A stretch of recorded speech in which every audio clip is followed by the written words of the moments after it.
Assalamualaikum warahmatullahi wabarakatuh, sobat kami semuanya. Waalaikumsalam warahmatullahi wabarakatuh. Om Swastiastu, Namo Buddhaya, salam kebajikan, berkah dalam dan shalom untuk semuanya ya. Senang sekali siang hari ini kita dapat berjumpa kembali di acara Digitalk sesi yang ketujuh. Wah, seru sekali perjalanan program Digitalks ini ya sobat kami. Acara ini merupakan persembahan dari Dinas Komunikasi Informatika dan Persandian Kota Yogyakarta. Saya ingin menyapa semuanya terlebih dahulu, boleh kasih reaction love atau open mic juga boleh. Selamat siang semuanya. Selamat Wah, siang, Mbak. senang banget ya hari ini kita semua Selamat dikaruniai siang. kesehatan oleh Tuhan sehingga kita bisa bergabung di acara spesial ini. Tentu saja terima kasih buat sobat kami. Sobat kami adalah akronim dari Sobat Keamanan Informasi. Nah, kenapa keamanan informasi ini penting? Karena kalau nggak kita amankan, siapa lagi yang mengamankan? Itu informasi-informasi kita supaya tidak disalahgunakan. Sehingga sapaan sobat kami ini menjadi sapaan sayang, sapaan hangat buat partisipan yang join di acara Sobat Kami Digital. Selamat bergabung buat sobat kami yang baru saja join ya. Terima kasih sekali dan kita akan bersama-sama mengikuti acara ini. Topiknya spesial banget ya, seperti yang kita sudah ketahui bersama. Ini topik yang lagi viral banget, banyak dibicarakan, bahkan banyak banget event-event yang juga mengupas mengenai topik ini, yaitu eksplorasi artificial intelligence dalam seni. Nah, terlebih dahulu, sobat kami, saya ingin menyapa ya sahabat-sahabat yang sudah join pada kesempatan siang hari ini. Di antaranya saya menyapa terlebih dahulu yang terhormat Kepala Dinas Komunikasi, Informatika dan Persandian Kota Yogyakarta, Bapak Ignatius Tri Hastono MM yang diwakili oleh Kepala Bidang Persandian dan Telekomunikasi, yaitu Bapak Tri Haryanto MT. Selamat siang, selamat datang Bapak. Sugeng Lalu, siang, Magda. ya, lalu juga bersama dengan Pak Tri Haryanto, siang hari ini ada dua narasumber yang menginspirasi sekaligus nanti akan menyampaikan banyak informasi dan hal-hal baru tentang AI ini ya, yaitu Mas Munir atau Bapak Misbahul Munir. Beliau seorang profesional fotografer. Saya boleh menyapa Mas Munir. Selamat siang, Mas. Mas, bukan Bapak ya. Oke, Mas Kalau Munir. kalau Bapak itu Bapak Tri Haryanto, nah itu pas. Ah, bisa aja. Baik, selamat datang Mas Munir. Terima Ya, kasih ya. selamat siang Mbak Mada, selamat siang Pak Tri, selamat siang teman-teman Kominfo dan sobat kami semuanya. Iya. Lalu bersama dengan kita juga ini adalah seorang bapak ya. Bapak atau Mas ya, kadang bisa dipanggil Mas, kadang juga akrab dipanggil Bapak. Beliau adalah Bapak Eka Indarto, selaku Direktur Infotekno dan praktisi IT. Selamat siang Pak Eka. Oke.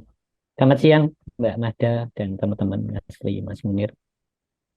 Salam sehat ya Pak Eka ya. Ya, Terima kasih sudah hadir.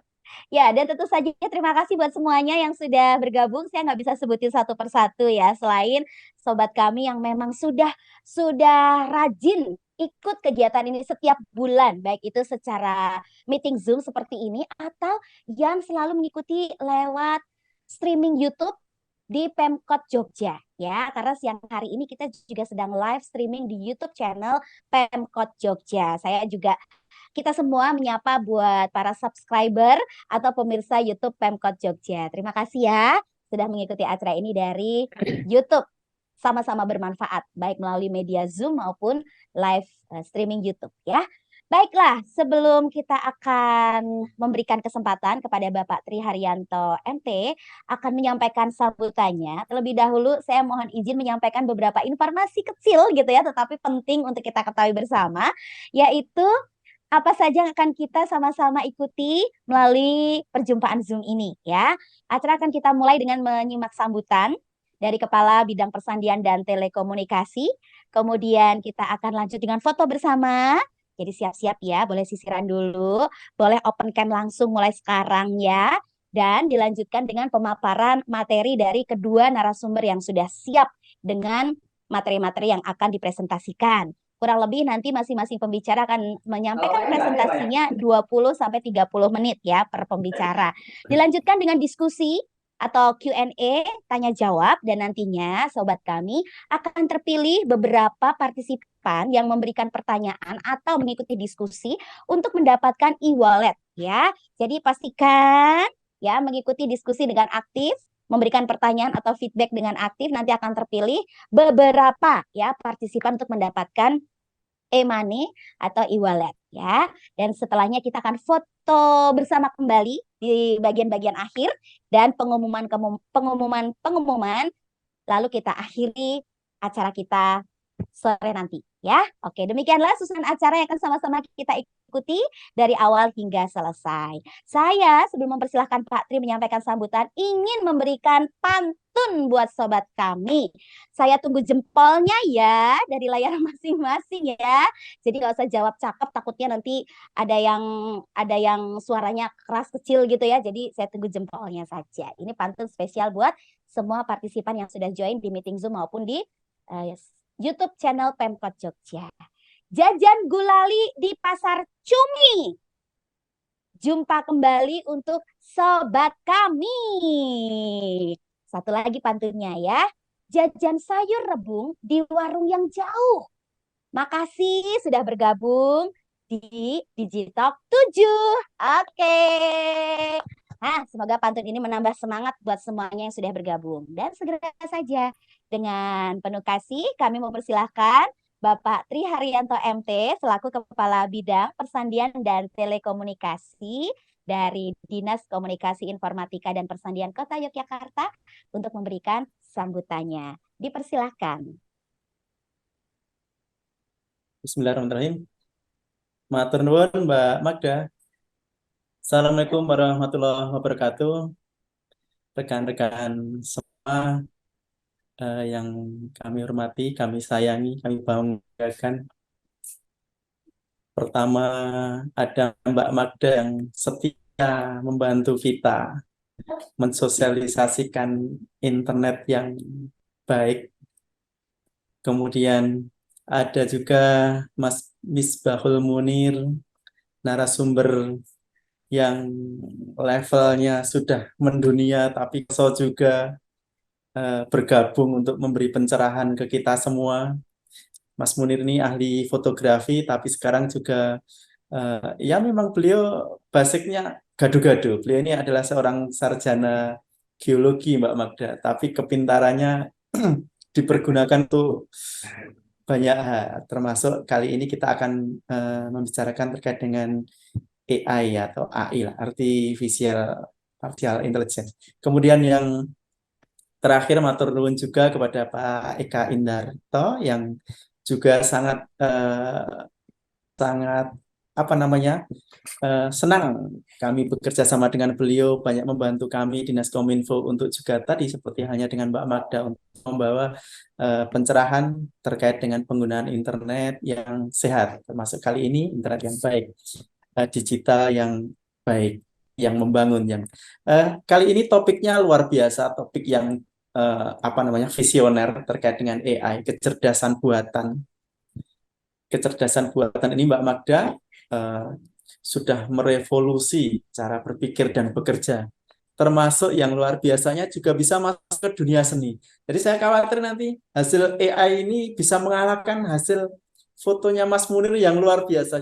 Saya dulu masuk ke Kominfo, diajari beliau cara motret gajah yang indah aja ada, Mbak Magda. Kakinya diangkat dan sebagainya itu foto-foto Mas Munir yang luar biasa, yang saya nanti khawatir ini malah tersaingi dengan adanya kecerdasan buatan atau AI ini. Tapi nanti Mas Munir pasti akan bisa menjelaskan bagaimana supaya tidak tersaingi tapi menjadi kolaborasi yang saling mutualistis gitu sih. Nah, kemudian perspektif yang dipertimbangkan terkait dengan AI sebagai alat bantu atau pengganti ini juga nanti akan bersinggungan juga dengan debat terkait dengan otentisitas karya. Ini saya mohon juga nanti Mas Munir menjelaskan, memberi pencerahan ke kita.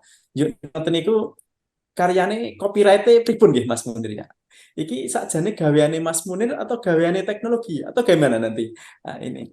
Dan ini juga nanti Pak Eka bisa memberikan apa namanya pencerahan juga terkait dengan keseimbangan antara manfaat dan tantangan AI, karena ini ada dampak positif, ada dampak negatif. Tentu kita ingin segalanya bisa dipergunakan secara bertanggung jawab dan inovatif. Mungkin untuk rekan-rekan semuanya, sobat kami yang hari ini bergabung sudah ribuan ini, nanti juga bisa mengambil manfaat pertemuan hari ini. Dua narasumber handal kita jangan disia-siakan. Langka bisa ketemu dengan beliau-beliau ini, sehingga pertanyaan, diskusi, kalau tidak sempat bertanya langsung, silahkan dikirim melalui fasilitas chatnya nih, fasilitas message-nya di Zoom. Mungkin ini saja yang bisa kami sampaikan. Semoga acara ini bermanfaat untuk semuanya. Waktu kami kontrakan kepada Mbak Magda dan juga kepada narasumber yang luar biasa, Mas Munir dan Pak Eka. Matur nuwun, ada kurang lebihnya kami mohon maaf. Assalamualaikum warahmatullahi wabarakatuh. Waalaikumsalam warahmatullahi wabarakatuh. Terima kasih Pak Eka. Terima kasih Pak Tri. Boleh kita berikan tepuk tangan. Iya, tepuk tangannya ini nggak artifisial Pak. Ini tepuk tangan beneran ya. Ini tangan saya juga tangan yang asli ya. Karena sekarang yang asli bisa bisa dibuat jadi tadi artifisial gitu ya. Baik, terima kasih, terima kasih. Nah, jadi betul banget tadi yang disampaikan Pak Tri ya, saya sepakat memang makin ke sini ada banyak hal yang memang bisa dibuat, bisa diciptakan buatannya gitu ya. Makanan aja ada yang disebut food artificial. Dekorasi tanaman, pohon-pohon bisa juga dibuat artificialnya. Ya, Alis. kemudian apalagi sih Coba. ada alis bisa alis Aduh, Mas artificial. Ya benar. Munir bisa banget Mas Kaki-kaki bisa Munir. dibuat cantik buatan ya. Apa aja semua bisa kita buat gitu seolah-olah ya. Nah, tapi termasuk di dalamnya kecerdasan ya. Kecerdasan juga kita bisa buat. Tapi apakah ini selalu baik atau ada ancaman di belakangnya, kita perlu waspadai, kita akan belajar bersama. Sabar dulu ya untuk sobat kami yang udah siap mencatat dan juga siap untuk menimba ilmu, kita mau foto bareng dulu ya. Silakan tampilkan wajah aslinya ya. Oke, karena saya lihat di sini ada yang wajah-wajah avatar join bersama dengan kita ya. Jadi silakan on cam sobat kami. Saya akan dibantu oleh Mbak Febrina atau Mbak Dewi untuk sesi foto bersama ini supaya lebih lancar. Silakan. Dulu senyumnya. Oke, pose yang pertama ya, yang agak resmi. Kita mulai. 1, 2, senyum. Oke. Sekarang pose yang kedua. 7. 7.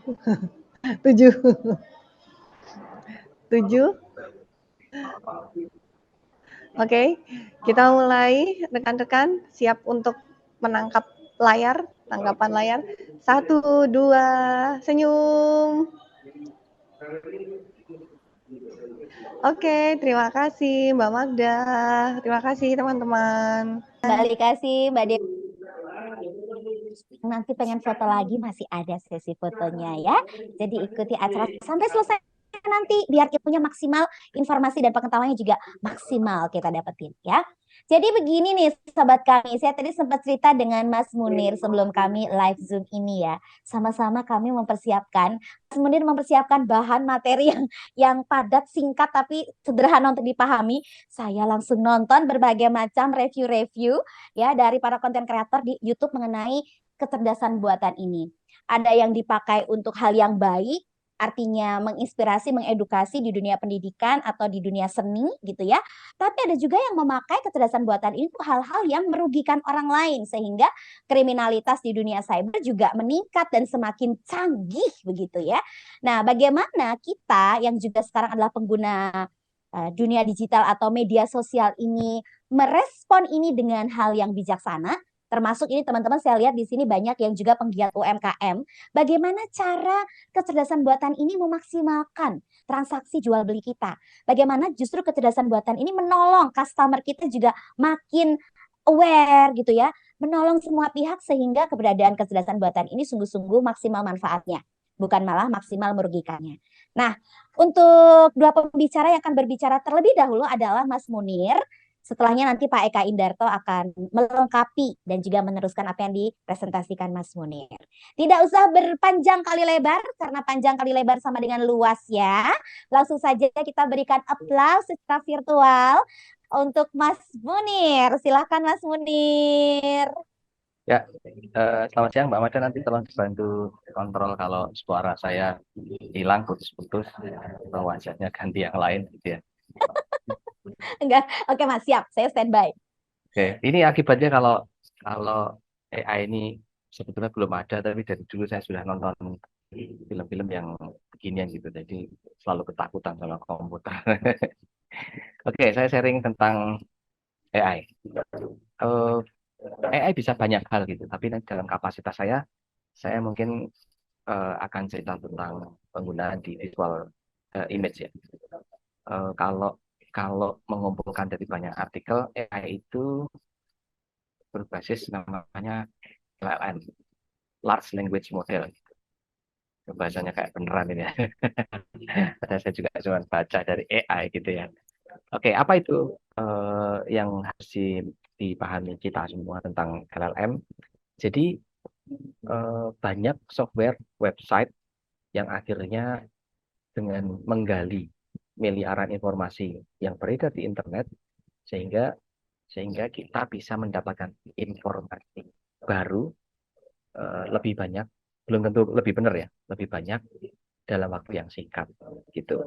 Sebetulnya jauh sebelum hari ini, jauh sebelum AI populer, ada website-website yang kita kenal untuk mencari image gitu. Jadi kalau teman-teman khususnya para fotografer yang khawatir kalau image-nya atau fotonya itu dipergunakan oleh orang lain, dan itu bisa dicari lewat beberapa website. Kalau teman-teman sekarang yang paling gampang, buka image, terus klik kanan di Google Search gitu. Nanti Google akan nyari image atau foto kita, foto yang kita masukkan itu sebetulnya nongol di mana gitu. Nah, balik lagi ke LLM. Jadi cara bekerjanya bagaimana? Cara bekerjanya itu secara definitif hanya seperti ini sebetulnya. Targetnya memberikan jawaban yang kita kehendaki tentunya.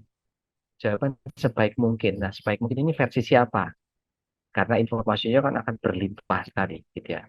Kemudian selengkap mungkin untuk memuaskan si penanya. Memuaskan artinya belum tentu benar juga. Jadi kalau kutipan diskusi dari Mbak Magda tadi katanya AI itu mungkin lebih berbahaya dari nuklir gitu ya.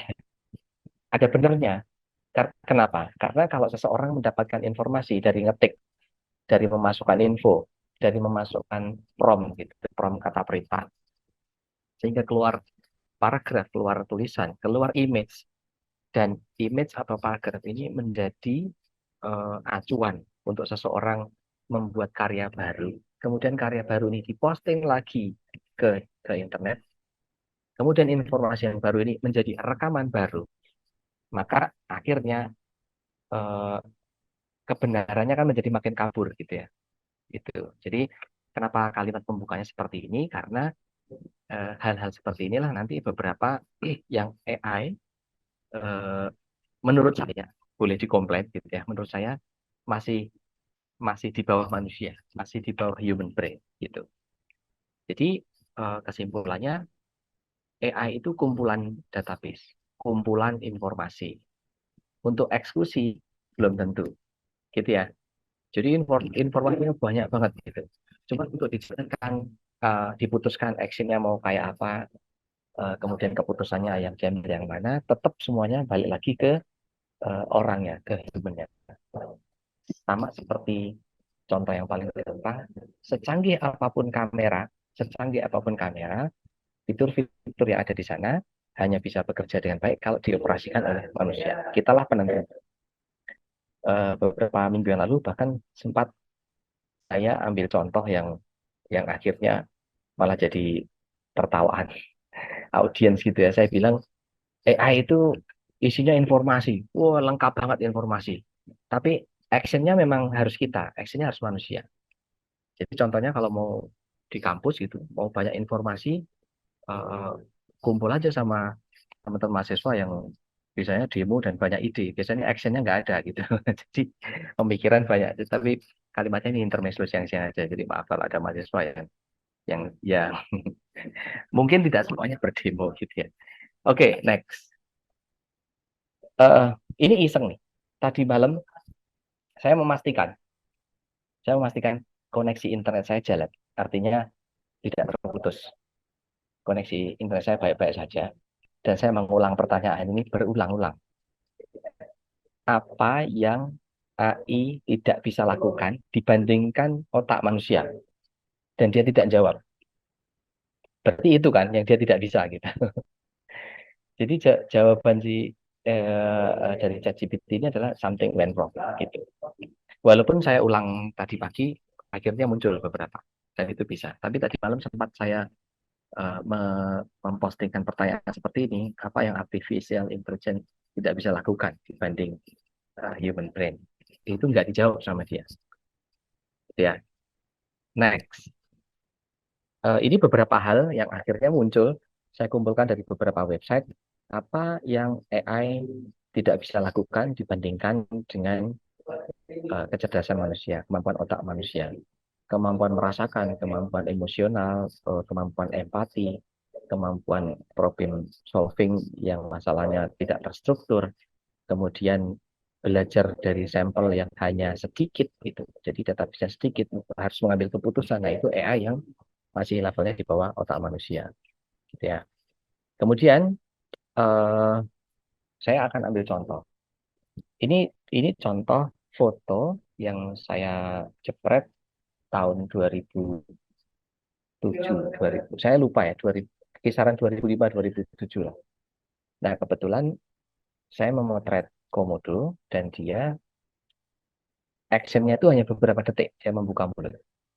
Dan komposisinya fotonya seperti ini. Saya tidak mengubah menjadi dipotong kanan kiri, enggak. Jadi memang saya pas posisi portrait gitu ya. Pas posisi portretnya berdiri, pas dia membuka mulut, sekali jepret sudah, habis itu saya ulang lagi sudah nggak bisa karena dia sudah menutup mulut. Nah, ini adalah file tahun 2007. Gitu. Jadi satu-satunya foto action komodo yang saya punya, actionnya pas bagus tapi fotonya tidak komplit. Kakinya kepotong, tubuhnya kepotong, ekornya kepotong. Jadi ini tidak komplit. Walaupun secara penjualan ini ada di marketplace-nya image dan ini sudah terjual gitu ya, sudah beberapa kali. Cuman rasanya gatel aja punya foto yang nggak sempurna gitu kan. Nah, ketika software Adobe keluar, Adobe Firefly keluar, saya memasukkan foto ini untuk diolah,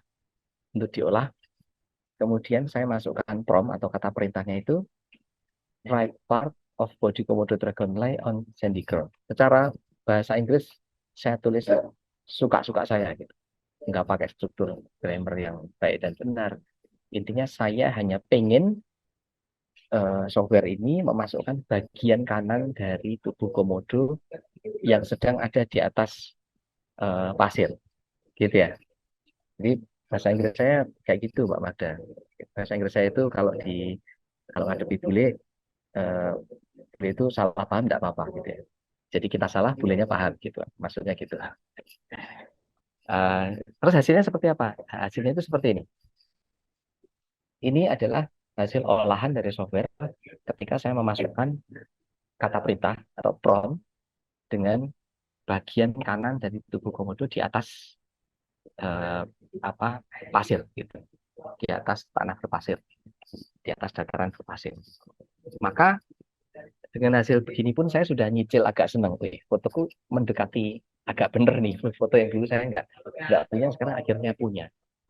Maka prompt yang tadi, yang kata awalnya adalah right part of Komodo dragon, tinggal saya ganti aja, tinggal left part. Kalau tadi bagian kanan, sekarang bagian kiri. Nah, akhirnya hasilnya seperti ini. Ini diolah sama komputer, gitu ya, diolah sama software. Jadi bicara soal teknis pemotretan, ternyata software ini ketika launching pertama kemarin saya sempat tes, nanti saya tunjukkan sampelnya. Dia belum bisa membaca yang namanya ruang tajam. Ruang tajam itu bidang di mana titik tajaman atau titik fokus yang kita tentukan kemudian akan berangsur-angsur berkurang ketajamannya seiring dengan diafragma yang kita pakai. Jadi tingkat blur yang ditambalkan oleh software ini menyesuaikan dengan master fotonya. Jadi kalau di foto ini kemarin master fotonya adalah di bagian punggung sampai ke pangkal ekor, gitu ya. Tingkat blurnya seperti ini. Maka dia menambahkan bagian kanan tubuh komodo dan bagian kiri tubuh komodo, tingkat blurnya itu ngikutin masternya, ngikutin foto asli. Gitu. Kemudian ini kan masih belum sempurna nih. Jadi tadi right partnya sudah, left partnya sudah, berarti yang kurang kan depan. Saya ganti lagi front part gitu. Sesemudah itu. Hasilnya menjadi seperti ini. Ini yang dilakukan oleh Photoshop. Terlihat di situ memang tidak sempurna. Ada potongan yang jomplang gitu ya. Jadi antara bagian kanan kakinya ada kepotong, atas dan bawahnya nggak seiring. Kemudian saya ulang lagi dengan perintah yang sama, tapi sebelumnya ini bagian ini saya anggap cacat gitu. Maka kita secara manual ini kita potong seperti itu. Saya seleksi di Photoshop, dikotakin, terus dihapus, di-delete, gitu ya. Kemudian saya masukkan lagi perintah yang sama, hasilnya seperti itu. Jadi dia sudah mulai menyesuaikan. Tapi tetap masih belum sempurna karena ini bagian kuku ini masih potong kan. Kemudian bagian sambungan bawah leher ini masih ada garis putihnya. Terus masih dengan perintah yang sama, akhirnya hasilnya seperti ini. Sudah mulai kelihatan utuh gitu ya. Terus menurut saya ini opini human kan, opini manusia gitu bahwa sepertinya nggak proporsional kalau komodonya segini, kakinya kanan kirinya segitu. Gitu. Saya masukkan perintah yang sama lagi, ngambil opsi yang lain, hasilnya seperti ini. Tapi bagian kanan ini ada beberapa yang akhirnya kebuang gitu karena dia memasukkan macam-macam, ada ranting lah, ada pagar lah gitu. Terus saya masukkan perintah yang sama lagi menjadi seperti ini. Cuman kelihatan di bagian kanan ini ada semacam tambalan gitu, terang gelap yang ini kurang halus gitu. Nah inilah yang kita lakukan manual sehingga berkurang. Terus bagian depan kita hilangi. Jadinya akhirnya saya sekarang punya foto komodo yang utuh. Yang 2007 saya hanya dapat kepalanya doang. Terus sekarang kaki depannya utuh, kaki belakangnya utuh, ekornya utuh. Gitu. Saya sengaja tidak menampilkan opsi-opsi yang ditawarkan oleh software karena beberapa opsi itu ada yang kakinya di atas pagar, di atas alas kayu gitu ya. Mungkin itu kumpulan dari database yang dicapai oleh software Adobe Photoshop sehingga dia memberikan beberapa alternatif gitu ya. Jadi kesimpulannya seperti apa? Kesimpulannya AI itu bagus untuk data processing gitu ya. Tapi buruk untuk memikirkan sesuatu yang abstrak. Yang abstrak itu misalnya agak tidak logis ketika bagian kaki kiri komodo tadi, saya undurkan lagi, bagian kiri ini ada di atas lasir, yang kanan ini opsi yang ditawarkan oleh software kemarin ada salah satunya adalah ada pagar putih, ada kayu putih di atas kaki, di bawah kakinya. Jadi dia tidak bisa menentukan oh ini logis atau nggak logis, ya. Kemudian contoh berikutnya, saya memotret salah satu festival yang ada di Wonosobo, namanya Festival Balon Udara. Fotonya seperti ini. Dan foto ini oleh salah satu Microsoft website di-approve ketika saya submit, di-approve dan foto-foto ini sudah tayang untuk penjualan gitu. Nah, minggu lalu ada event yang sama lagi, balon udara. Balon-balon yang ditampilkan pun juga rata-rata sama karena finalis dari lomba balon udara di saat Lebaran kemarin. Tapi ternyata ditolak gitu. Ditolak alasannya apa? Alasannya intellectual property. Jadi oleh mesin itu diidentifikasi sebagai ini barang bikinannya seseorang, ini karya seseorang, sehingga kita gitu, tidak bisa mengkomersialkan, kecuali mungkin nanti pakai sistem uploadnya editorial dan seterusnya. Tapi ini saya anggap bahwa ini barang yang sama loh. Festivalnya cuma beda hari, gitu, barang yang sama. Ternyata oleh mesin diidentifikasi seperti ini. Kita bisa naik banding nggak gitu ya kayak di pengadilan? Saya belum nyoba gitu, tak mestinya sih bisa.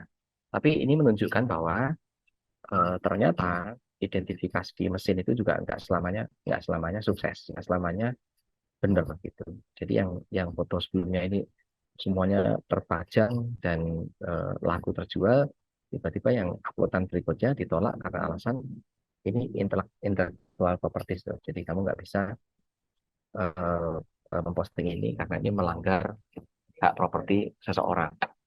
Gitu. Terus contoh berikutnya di Microsoft website Shutterstock itu ada yang namanya data licensing. Data licensing itu apa? Data licensing itu mulai diperkenalkan bulan Oktober 2022 lalu, waktu AI belum se-booming sekarang gitu ya. Jadi apa itu data licensing? Kalau kita mau jualan foto atau konten di Microsoft website, konten ini tidak ditolak oleh Microsoft website. Tidak ditolak, tapi oleh mereka dipakai untuk belajar gitu. Jadi dipakai untuk sistem komputer, dipakai untuk database komputer, bahwa ini tidak dijual, ini tidak terpampang di penjualan, tapi ini masuk ke data katalog namanya. Jadi kategorinya data licensing. Nah, itu jadi duit untuk kita apa enggak? Gitu kan. Ini jadi duit untuk kontributornya atau untuk penjualnya apa enggak? Pertanyaannya, ini akan jadi duit bukan karena dibeli oleh orang, tapi ini akan jadi duit kalau foto tersebut digunakan oleh AI belajar. Jadi konten ini akan digunakan untuk tambal sulam, kira-kira gitu. Tambal sulam informasi tentang dalam hal ini saya ngasih contoh, saya motret kapal-kapal kayu yang ada di pelabuhan. Cuman, nah ini ada cumannya. Yang belum terjawab adalah kenapa ini foto yang hampir sama. Ini kan hampir sama, cuman bergeser sedikit aja. Satunya masuk data licensing, di mana ini digunakan oleh software database global internet untuk belajar bahwa perahu kayu dipotret dari udara seperti ini gitu. Nah, kenapa yang bawah disetujui? Yang bawah ini pampang di penjualan, bukan data licensing. Nah, ini yang tidak bisa dijelaskan oleh AI, dalam hal ini AI yang digunakan oleh Shutterstock. Ya. Next, berikutnya saya punya sampel sebelum nanti ke Pak Eka ya. Jadi saya punya foto ini. Saya punya foto tentang Candi Prambanan. Candi Prambanan ini sebetulnya jepretan agak lama, 2014 atau 2016 saya lupa. Fotonya seperti ini. Kemudian ketika kemarin itu mencoba motret ke tempat ini lagi, ini berita mengecewakan gitu ya untuk teman-teman yang pengen motret di tempat ini. Karena di belakang-belakang candi ini sebetulnya sudah tidak seperti ini lagi. Belakang ini sudah penuh dengan rumah-rumah dan bangunan-bangunan. Jadi menurut saya sudah tidak indah lagi. Jadi kalau teman-teman mau motret seperti ini ya harus punya mesin waktu untuk balik ke 6-10 tahun yang lalu gitu. Oke. Arah pembicaranya bukan ke sana. Arah pembicaranya adalah saya mencoba menambahkan foto ini, siapa tahu gitu ya. Siapa tahu AI bisa merekayasa tempat ini sehingga kita memflashback seperti tahun-tahun dulu. Saya masukkan dengan kata kunci foggy, in the morning, jungle, dan sebagainya, untuk menambahkan bidang bagian kanan. Jadi hasilnya seperti ini.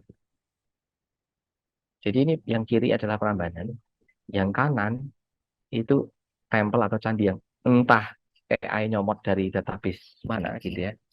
Tapi suasana kabutnya, suasana pohon-pohonnya, suasana hutannya itu sudah hampir sempurna. Kenapa saya bilang hampir sempurna?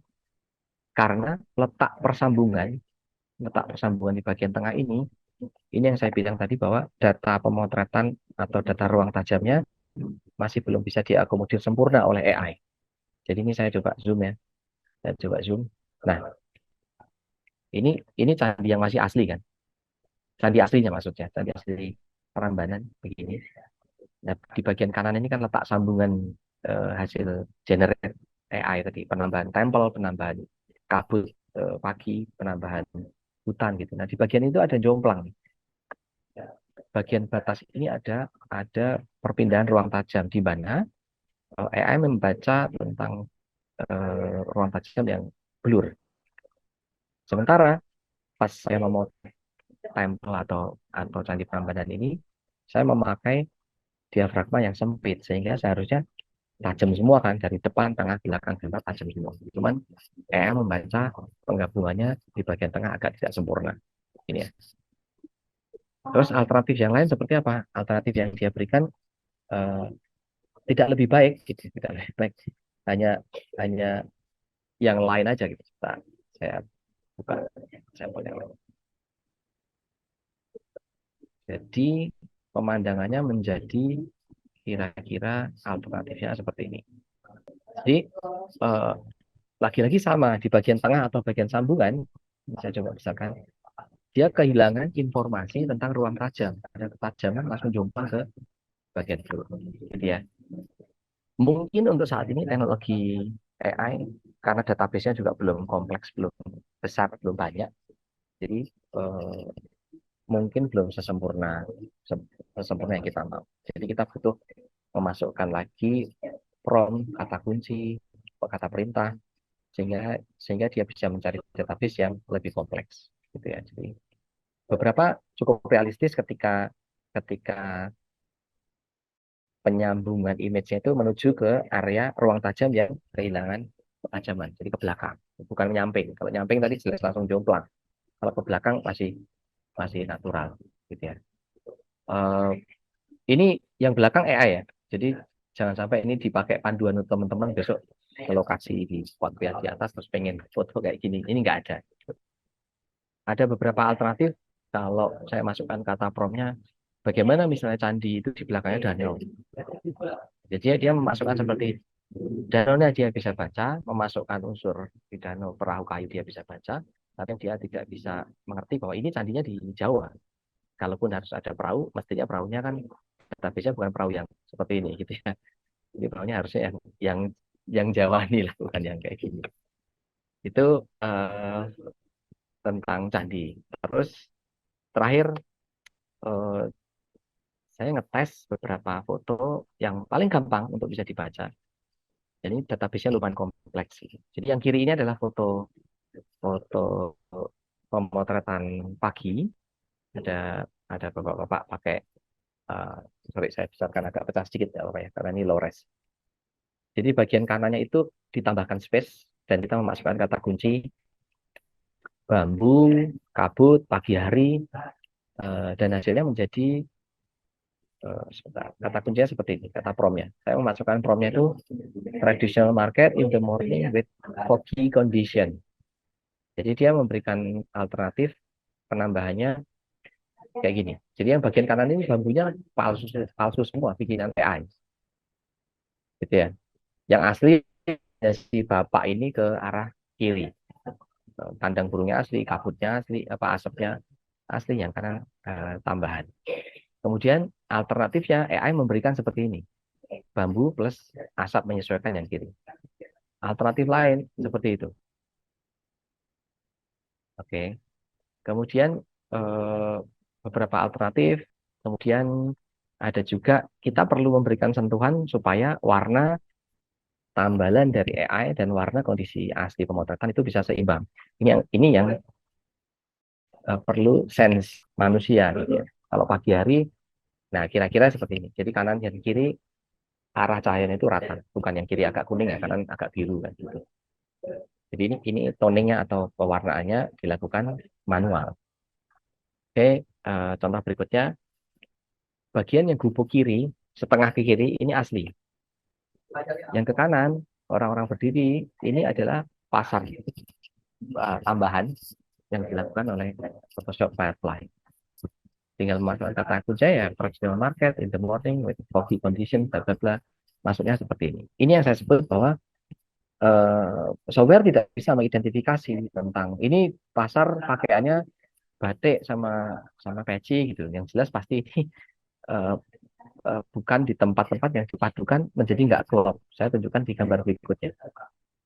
Kayak gini ya. Gambar berikutnya dari baju aja sudah nggak klop kan dengan yang kiri. Jadi ini yang mungkin sekali lagi mungkin beberapa waktu beberapa tahun ya ke depan ini akan jadi lebih kompleks lah informasinya, sehingga untuk dibuat gabungan image informasi akan jadi lebih kompleks.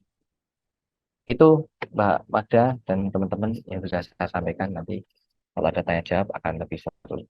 Waktunya saya kembali ke Mbak Magda dan ke Pak Eka. Gitu ya. Terima kasih, terima kasih. Boleh kita berikan semangat, aplaus buat Mas Munir. Rasanya kok tadi jadi penasaran gitu ya. Itu yang diedit kenapa sebelah kanan gambar EE-nya gitu. Yang kiri bisa nggak sih gitu. Atau spesialis nambahin gambar kanan. Nggak, tadi gambar komodonya bisa kok ya. Gitu Kanan ya, kiri bisa. depan Nanti bisa. kalau saya kiri terus nanti Mas Munir kidal ya gitu. Ada aja netizen komentarnya Mbak. Makanya Mas Munir kidal ya. Oke, tapi terima kasih Mas buat pengetahuan dan juga sedikit sudut pandang yang sudah dibagikan, karena ini juga bagian yang harus kita kritisi bersama ya. Misalnya kayak sekarang nih ada aplikasi di GP bot gitu ya, atau chat GPT gitu kan. Terus juga ada Bardi juga. Nah, itu bagaimana itu juga mempermudah atau bahkan nanti malah mempersulit hidup, karena ternyata kebenarannya bahkan akurasinya jadi harus di cross check gitu ya. Jadi nggak asal percaya. Nah, itulah yang artificial intelligence tidak bisa lakukan atau belum bisa lakukan, dan hanya manusia yang bisa melakukannya.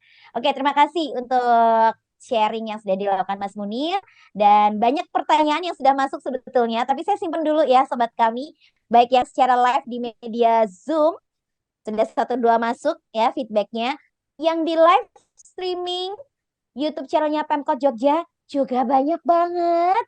Sabar ya, tarik nafas dulu karena sebentar Pak Eka Indarto juga akan melengkapi, menambahkan sudut pandang yang lain sehingga informasi dan pengetahuan kita juga makin banyak, makin kaya. Oke, langsung saja kita berikan aplaus semangat buat Pak Eka Indarto. Silakan Pak. Ya, terima kasih Mbak Magda. Saya izin sharing materinya ya.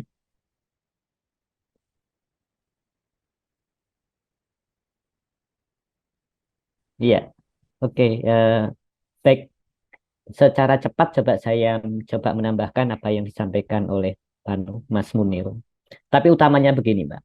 Apapun kita bicara tentang AI yang di belakangnya algoritma, ada satu proses.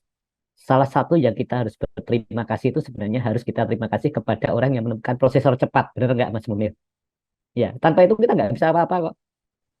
Ya, ya, kita punya kamera, punya HP itu karena prosesornya cepat, jadi bisa seperti itu. Itu yang penting sebenarnya. Baik, saya lanjutkan. Ya, ini yang menarik Mbak Mada. Ini ada mulai 2022, 2023 itu ada lucu, ada AI Film Festival. Ya, ya, ini sebagai satu hal yang sebelumnya tidak ada, sekarang ada. Nanti coba dicek di situ. Ada film festival dan yang kiri itu adalah, yang bawah kiri itu adalah siapa yang menang di sana. Ya, ini contoh satu kesempatan bukan disiplin ya, ruang baru bagi pekerja seni bagaimana melakukan AI untuk pembuatan film. Baik, saya lanjutkan. Ya. Nah, kenapa ke sana? Sebenarnya yang menarik sekarang itu kita ambil yang terakhir. Ya. Ini pernah saya sampaikan. Waktu generasi keempat IT atau teknologi 4G itu application centric, di mana di era ini kita membeli HP itu karena aplikasinya. Aplikasinya mau mobile banking, mau aplikasi MAAS, mobility as a services seperti Grab, Gojek. Nah, ini yang menarik, yang kelima itu user centric. User centric itu seakan-akan teknologi itu mengerti kita ya, Mas Munir ya. Kamu itu butuh apa? Kamu ingin apa? Seperti itu. Ya. Maka di sini AI membantu karena yang ditujukan sekarang adalah berubah perilaku. Fokusnya sekarang itu user centric adalah berarti dengan adanya teknologi yang mampu mendorong berubah perilaku dan informasi yang mendorong orang berubah perilaku, termasuk di bidang seni. Sebenarnya seperti itu. Itu nanti di 3 sisi Mbak Mahda. Platform seninya baru, penggunanya baru, kemudian cara memproduksinya bukan baru tapi beradaptasi dengan ini. Ini yang menarik. Sekarang saya tanya Mbak Mada, Apakah selama ini kalau anak-anak kita itu kalau kepikir makan kan langsung mikirnya misalnya Shopee Food, GoFood kan gitu ya. Sudah seperti itu karena udah perilaku ya. Bahkan beberapa mahasiswa itu sekarang kalau ada tugas mikirnya pakai itu ya Mas Munir apa chat GPT untuk menjawab itu. Ya satu terakhir terakhir tuh iseng pecel seputar Parito Taman ini ya ngerti ya Dek, itu. Gitu. Oke, saya lanjutkan. Ini yang penting. Jadi ada perilaku berubah seiring dengan kompleksitas zaman. Maka kalau kita bicara future job atau pekerjaan masa depan kan menjawab kompleksitas dengan ruang-ruang baru di situ. Di pertanian pun begitu yang terjadi di AI ya.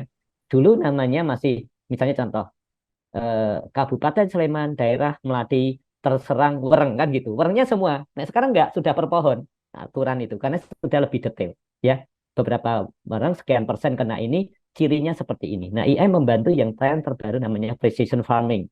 Bagaimana ke depan ini di era perubahan iklim itu precision farming. Ini menarik Mas Munir. Belum lama saya ada diskusi dengan aktivis lingkungan itu sekarang dunia berusaha untuk mewujudkan produk yang disebut dengan climate label. Ya, di mana itu sudah memanfaatkan teknologi ini. Baik, saya lanjutkan. Ini contoh lain ya, ini saya kutip baru aja terus terang saja, di mana ada satu karya ya yang akhirnya menjadi satu kontroversi, di mana menggunakan Midjourney untuk aplikasinya untuk membangun sebuah karya lukisan. Nah, sehingga seni di dalam artificial intelligence pemanfaatan AI untuk seni itu adalah segala bentuk karya seni digital, gambar, teks, audio, dan sebagainya dengan alat bantu kecerdasan buatan. Kecerdasan yang dimaksud ada teknologi yang memungkinkan pelaksanaan aktivitas tertentu tanpa interaksi manusia. Intelektual apa sih? Menalar, analisa, pengambilan keputusan, dan pemecahan masalah. Ini kebetulan ada Mbak Dewi ya, Mbak Dewi ini kuliah dulu di bidang IT kan membedakan antara decision support dan satunya adalah expert system itu gampang. Decision support itu saya bertanya ke komputer saya yang menjawab. Kalau AI, expert system dia ada bertanya ke komputer, komputer itu bisa menjawab, merekomendasikan seperti itu. Yang ada sekarang seperti ini. Nah, di sini ini contoh ya, ini yang saya kutip tadi sebelum kegiatan. Ini contoh AI yang menarik, yang kebetulan kurang lebih 2 minggu lalu saya ada diskusi ini. Bagaimana pengembangan misalnya virtual reality dibantu dengan ChatGPT dan lain-lain yang tujuan utama untuk mengangkat sebuah kota budaya. Ya, misalnya mengangkat tugu nanti AI-nya akan menjawab tugu itu apa, dibangun kapan dan sebagainya bisa diintegrasikan. Nah, ini menjadi PR kita di Yogyakarta ini, apakah ke depan AI ini bisa mengangkat bukan mengangkat, menaikkan citra budaya Jogja dengan pengembangan konten-konten yang seperti ini. Jadi historinya ada, culture-nya ada, bahkan ada demografinya. Nah, ini dibantu ini menggunakan Python, GPT, dan ini adalah platform AI untuk membuat virtual guide. Ya, contohnya seperti ini. Ini peluang-peluang yang bisa dimasukkan. Sehingga lebih lanjut tentang AI. Jadi AI di sini ya yang menarik. Jadi begini, GPT ini ya rada lucu. Jadi dia itu mencoba menjadikan ChatGPT atau AI itu menjadi kata ganti orang pertama. Gitu. Ini penting Mbak, Mbak Mada untuk cerita ya. Dulu internet itu I-nya besar loh Mbak. Ya. Kalau nulis. Tahu-tahu majalah Time itu merubah jadi I-nya kecil. Kenapa begitu? Karena sudah bagian kehidupannya manusia. Ini juga sama ya. Dia mencoba menjadi kata ganti orang pertama. Dia berharap bahwa AI akan menjadi bagian dari kehidupan. Ya. Nah, kenapa begitu pertanyaannya? Karena Nadella itu bosnya Microsoft pernah mengatakan AI ke depan itu harus secara demokratis menjadi haknya setiap orang. Bayangkan kalau AI itu hanya miliknya orang-orang atau perusahaan yang besar, akhirnya kan dia bisa mengalahkan yang lain. Ya, akhirnya lahir ChatGPT kalau nggak salah itu juga bagian dari investasinya Microsoft yang tujuan utamanya adalah bagaimana itu dipakai. Sehingga di sini yang menarik ya bagi saya yang menarik rata-rata teknologi itu justru seniman yang pertama kali bermain-main dengan teknologi. Ya, kalau engineer menciptakan teknologi, tapi untuk menjadikan itu lebih humanis, lebih bisa dinikmati orang itu biasanya justru seniman. Ya, ya misalnya ada Instagram kan, akhirnya menarik itu kan justru orang-orang seni di bidang foto video yang bisa mengangkat itu. Maka di sini ada tema-tema penting yang akan dipertimbangkan di AI nanti, estetika dan budaya, aspek hukum, kredibilitas tadi sudah disampaikan oleh Mas Munir, tenaga kerja ke depan bagaimana dan bagaimana dampaknya pengembangan ekosistem di media dengan adanya AI ini. Ya, misalnya contoh ya untuk info ya. Begini Mbak, Contoh yang menarik itu saya pernah membaca satu buku, ya. Suatu saat di Amerika itu ditemukan pesawat terbang, Wright bersaudara. Kemudian ditawarkan kepada perusahaan kereta api yang dahuluan ada. Apa jawabannya kereta api? Maaf Mas, jangan ke sini. Kami itu perusahaan kereta api, bukan pesawat terbang. Apa yang salah? Yang salah adalah ketika dia lupa bahwa apapun itu adalah transportasi. Ya. Sama juga ketika internet hadir, ditawarkan orang broadcasting, nggak dijawab. Jangan Mas, aku orang penyiaran, bukan orang internet. Ya. Nah, akhirnya sekarang bergeser, apapun itu media. Akhirnya kenapa grup Kompas mengintegrasikan antara Kompas Broadcasting dan media. Ini demikian juga dengan AI. Begitu pertama kali fotografi itu dulu datang, orang pelukis menyebut waktu itu di salah satu buku akhir dari seni melukis. Ternyata enggak, dia menjadi media baru, sekarang menjadi disiplin baru. Disiplin yang dimana ada orang-orang yang ada di sini. Demikian juga dengan AI ini. Jadi AI nanti akan menjadi satu apa namanya satu pengembangan ya produk karya dan lain-lain yang dimana prosesi kreatifnya akan berubah dengan yang sebelumnya. Kalau saya lihat tadi cara ngutek-ngutek Mas Munir itu kan cara kreatifnya udah berbeda dengan sebelumnya ya Mas Munir. Ini kelihatan di sana. Itu yang nanti menjadi penting ya. Syukur-syukur itu nanti menjadi pelajaran baru di sekolah itu. Ya, baik selanjutnya. Nah, ini bidang ekonomi ya. Jadi akan lahir tenaga kerja dan kerja adalah karena adanya AI generatif langsung mengenerate tadi Bu ya, dapat mencari proses kreatif dalam banyak cara, namun juga dapat dengan proses. Maka di sini tugas kita adalah bagaimana pengembangan AI ini melengkapi pekerjaan masyarakat, bukan menggantikannya. Ya, melengkapi. Nah, kenapa? Karena salah satu yang menarik di sini, ekosistemnya nanti akan berubah. Kayak tadi ada film Base AI, kemudian ada lagi produk-produk Base AI. Ya, kita ingat beberapa sebelumnya ada NFT dan sebagainya yang masuk di sana. Nah, kemudian selanjutnya perbedaan-perbedaan ini yang harus kita pahami dari sekarang, di mana AI itu berperan karena apa? Sekarang orang yang menonton TV itu berbeda ya Mbak ya. Mbak Magdalena itu sempat nikmati ketoprak sayembara nggak Mbak? Ya, Kecilnya. sempet dulu banget waktu Kan, masih nah itu kan pasif kan. Nah sekarang itu aktif. Apa dampaknya? Dari sinilah Netflix mengeksplor bagaimana dia mampu memahami karakteristik pengguna dengan AI-nya untuk pengembangan satu karya baru dari film gitu.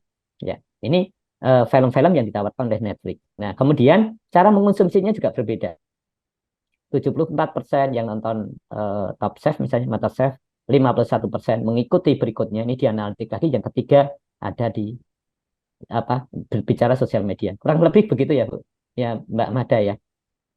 Nonon Putri Adriani misalnya lihat dia siapa terus bicara di sosial media.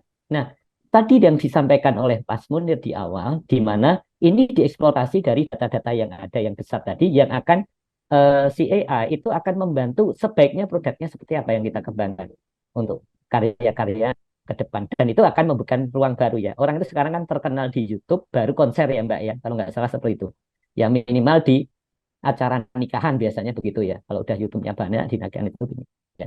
Baik, saya lanjutkan. Nah, apa itu AI yang menjadikan ini bisa? Apa saja dari sisi komputer ya? Yang pertama adanya ilmu di computer vision, ya. Yang kedua natural language processing, ya. Contoh pergeseran kalau kita pakai Google Translate itu kenapa bisa cepat? Karena dia sudah pakai deep learning yang lebih bisa mendalam di dalam memproses beberapa kemampuan bahasa. Virtual assistant, robotic process automation, sampai nanti advanced machine learning. Jadi ini disiplin orang informatik yang akhirnya mewarnai daripada AI yang ada sekarang. Nah, kemudian ini historinya. Sebenarnya sudah cukup lama deh, dari 1943 sampai sekarang ya. AI itu ada, bedanya dulu karena komputer belum cepat jadi sangat sederhana ya. Seperti Alan Turing, pernah nonton filmnya ya, yang memecahkan kode sebuah kapal dari Jerman, itu adalah contoh bagaimana AI bekerja untuk memecahkan satu code ya, seperti itu. Satu kode ya untuk itu. Nah, ini sambil yang sekarang aja. Sekarang yang mempengaruhi diantaranya adalah deep learning, big data, dan artificial untuk general intelligence untuk berbagai hal. Ini yang sudah kita nikmati di hari ini. Baik, saya lanjutkan. Nah, kemampuan AI juga tumbuh. Ya. ChatGPT itu sebelumnya menghasilkan 3.000 kata per menit. di tahun 2002 GPT-4 mampu 25.000 kata per menit. Ya, lebih cepat ya, nah ya. Jadi sehingga yang terbaru mampu 75.000 kata per menit dari Cloud AI. Kemudian dunia juga berinvestasi ke sana di tahun 2019 nilainya sampai 2 triliun dolar untuk melakukan banyak perubahan dengan adanya AI ini. Jadi ini sektornya banyak, ada sektor kesehatan dan seterusnya. Saya akan cerita ya Mbak Nanumada, Mas Munir. Saya punya teman dokter di Rumah Sakit Akademik UGM. Ya, dia cerita kalau radiologinya itu melakukan satu analisa sakit paru-paru apa ya. Kemudian dibawa ke RSCM. Ternyata analisanya bukan tidak tepat tapi kurang tajam gitu. Ya akhirnya sakitnya tambah parah gitu. Nah kemudian dia punya ide karena alatnya yang dipakai di rumah sakit itu, salah satu rumah sakit itu dari Siemens dikonekkan ke analitik AI dari big data dunia. Ternyata bisa tepat, bukan tepat, lebih akurat. Sampai dia cerita sama orangnya, kamu salah lagi, besok tak ganti mesin ini. Terjadi seperti itu. Ini contoh. Nah ini karena kemampuan analitiknya lebih tepat. Sehingga banyak sektor yang sudah masuk kesehatan ini dengan menggunakan AI ini, termasuk nanti di sektor tadi, di sektor seni, juga menggunakan ini. Jadi tumbuh terus ya pertumbuhannya. Gitu. Kita nggak kebayang ya, kalau anak-anak kita nanti besar tuh AI itu sudah sepinter apa gitu. Tapi secanggih apapun saya meyakini tidak pernah bisa menembus alam gaib gitu aja. Baik, saya lanjutkan ya. Kemudian di sini yang perlu kita lakukan adalah bagaimana tugas biasa menjadi memanfaatkan kemampuan coding manusia untuk pengambilan keputusan strategis dan pemikiran kreatif. Jadi fokusnya itu menurut survei dari beberapa pimpinan perusahaan, AI itu membantu, utamanya tadi Mas Munir sudah sampaikan, dalam kita mampu mengambil keputusan, perencanaan strategis, dan pemikiran kreatif. Itu hasil riset ya yang dilakukan bagaimana AI dan manusia berkolaborasi untuk membangun satu ruang lingkup baru. Nah, toolnya cukup banyak. Ada Google Big Dream, yang tadi ada lukisan tadi, Midjourney, DALL-E, dan lain-lain. Ini contoh AI tool yang bisa digunakan. Nah, bagaimana di dalam desain seni? Yang pertama adalah pembentukan kembali pemikiran penciptaan seni dan berdampak pada kognisi manusia. Artinya apa? Sisi interaktivitas antara teknologi dan manusia itu sedikit mengubah cara membangun kreativitas. Ya, mungkin bisa jadi nanti bidang ini menjadi disiplin sendiri, seperti fotografi tadi, ketika penciptaan foto, ketika penciptaan televisi, ketika penciptaan media film. Kemudian selanjutnya adalah sifatnya lebih personalized, digunakan untuk kasusnya yang sudah disesuaikan dengan preferensi individu dan minat orang. Ini yang menarik. Jadi memanfaatkan AI ketika ada kebutuhan-kebutuhan yang lebih individu. Ini bisa dimanfaatkan ya, terutama bagi seniman untuk kepada kliennya. Kemudian yang berikutnya adalah berpotensi meningkatkan aksesibilitas. Ya, bahkan di beberapa pengembangan AI ini menjadikan penyandang tunanetra mampu berperan dalam berkarya. Ya, jadi memang AI kalau di dalam disiplin IT ada IoT itu memang tujuannya untuk meningkatkan inklusivitas. Kemudian meningkatkan kualitas ya di tiga sisi, kualitas daripada produk, kualitas daripada ide sebuah karya, kemudian yang ketiga adalah mengenai kualitas dari sisi pengembangan produk atau karya-karya itu.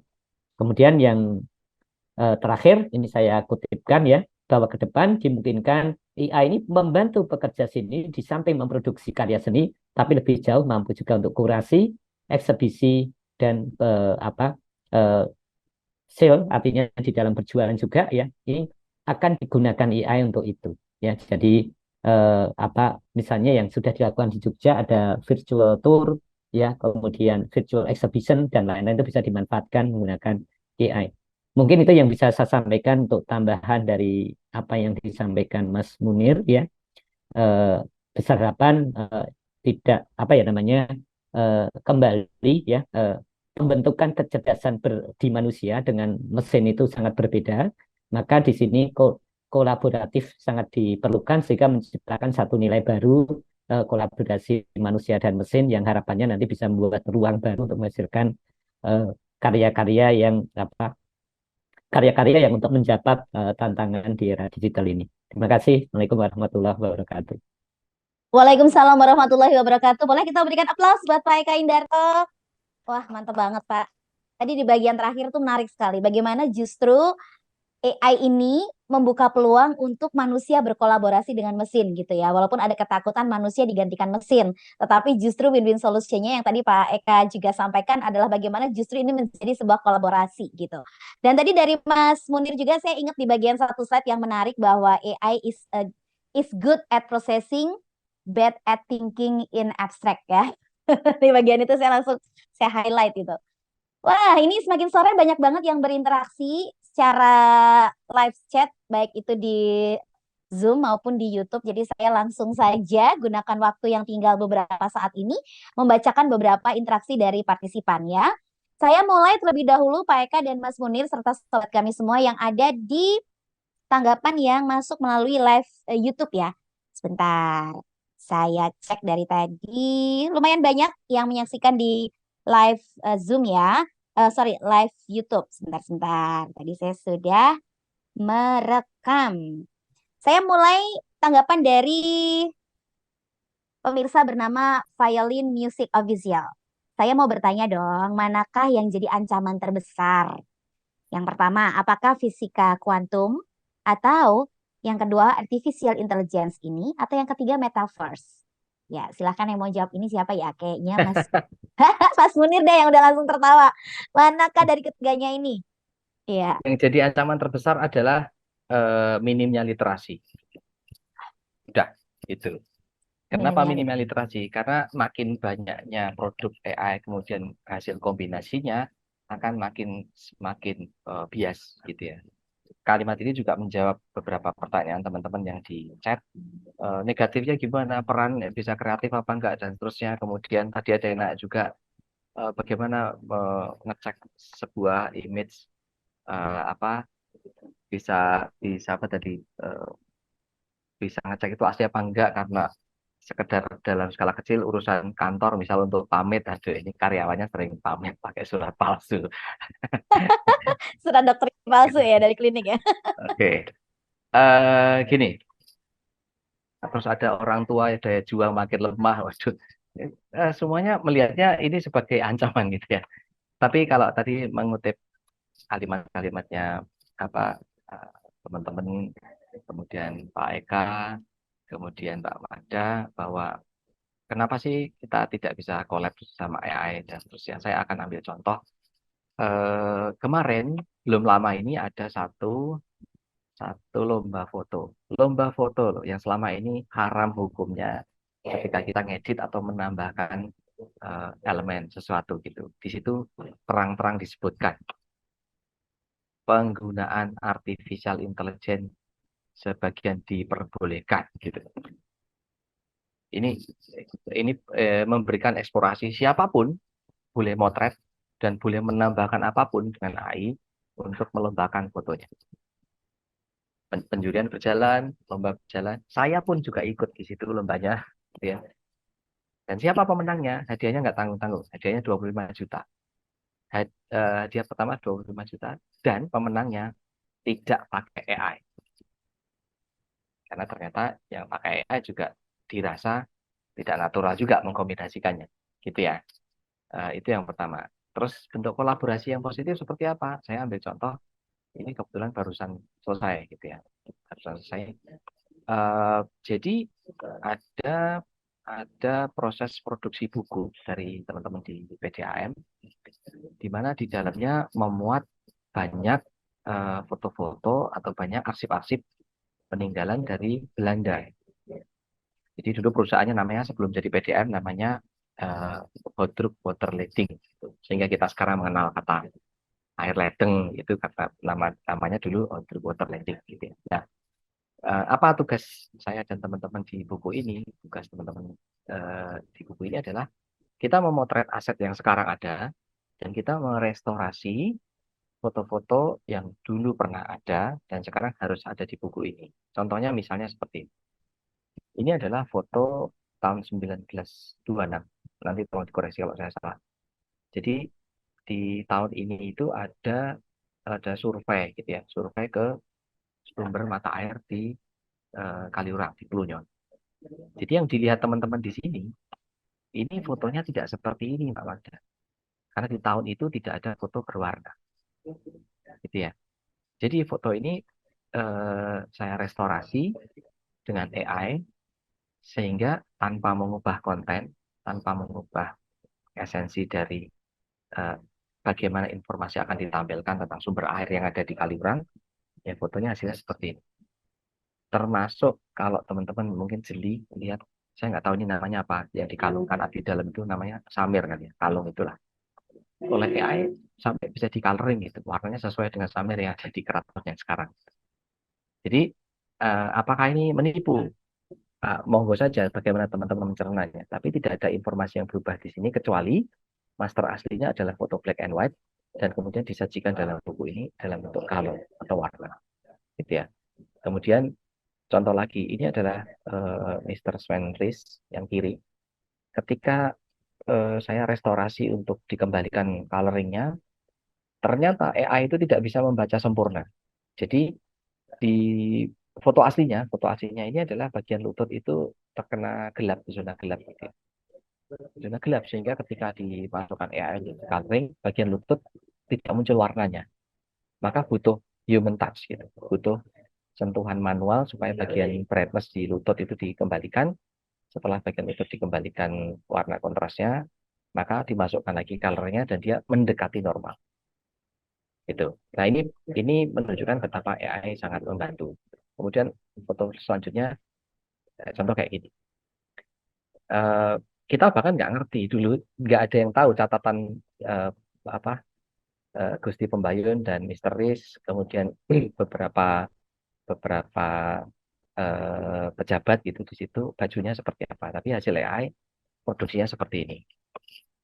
Nah, sekarang balik pertanyaan di chat, bagaimana mengidentifikasi sebuah image itu palsu atau enggak?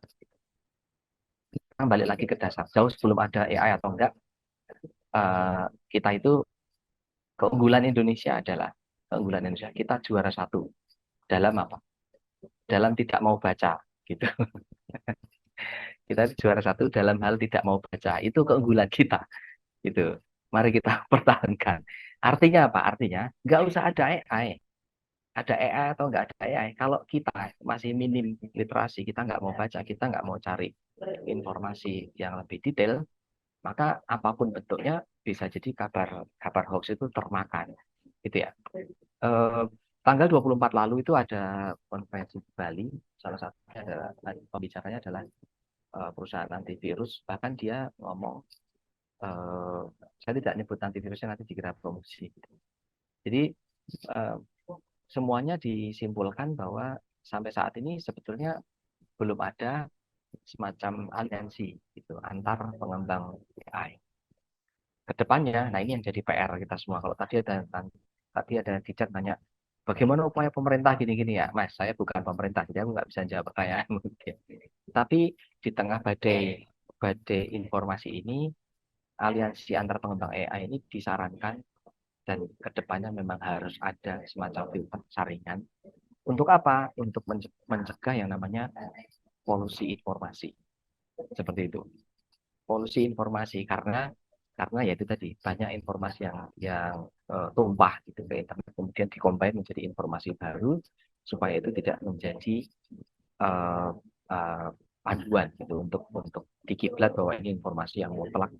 Kita tetap perlu cek. Gitu ya. Ada satu tayangan menarik di salah satu stasiun TV, isinya tentang beberapa eksperimen sosial, eksperimen tentang otak manusia gitu. Saya lupa namanya, tapi seingat saya namanya Brain Games. Di Brain Game ini ada satu tayangan yang meneliti tentang kenapa manusia masih survive, kenapa manusia masih hidup dan baik-baik aja sampai sekarang. Salah satunya adalah kita punya sifat namanya skeptis. Jadi kalau selama ini skeptis mungkin dilihatnya negatif gitu ya. Tapi percaya atau enggak, sifat skeptis ini yang membuat kita aware. Membuat kita menjadi lebih berhati-hati. Tidak percaya itu kalau berlebihan juga tidak bagus gitu ya. Tapi sifat sesuatu kita tidak langsung mempercayai sesuatu itu yang membuat kita kita aware. Inilah yang tidak bisa dilakukan AI. Intuisi seperti ini yang mestinya teman-teman harus asah. Jadi ora gelem moto ya ora apa-apa gitu ya. Saya sendiri juga malas baca misalnya. Tapi sikap kehati-hatian, tidak buru-buru dalam keputusan itu akan jauh lebih penting di tengah badai AI yang sekarang. Itu dari saya, malah jadi kepanjang Mbak Magda. Pak Eka kalau mau menambahkan, monggo. Baik, Pak terima Eka off kasih. ya, Pak Eka off. Kamu mau menambahi, Pak? Adakah yang lebih Oh iya, mengancam dari malas membaca atau rendahnya literasi baca, Pak? iya. Jadi saya setuju Mas Munir ya. Jadi kebetulan dari riset dunia menunjukkan kita termasuk rendah di dalam literasi atau kemauan untuk mau membaca ya. Karena kita mungkin ya Mas Munir, kulturnya itu pandang dengar, bukan baca tulis. Betul Pak. Iya, pandang dengar. Jadi eh, kalau kita rajin membaca, bahkan saya itu kalau ngobrol misalnya dengan mahasiswa ya, Bill Gates itu infonya sampai 50 buku Mbak Mada setahun ya. Elon Musk yang dibanggakan oleh anak-anak muda sekarang itu rajin sekali membaca ya. Bahkan saya sering sharing ini loh buku yang menjadikan dia terinspirasi mereka seperti itu gitu. Maka di sini itu membaca penting karena itu akan menjadi asupan akal kita agar kita lebih kritis dan lebih bisa bernalar lebih sehat gitu.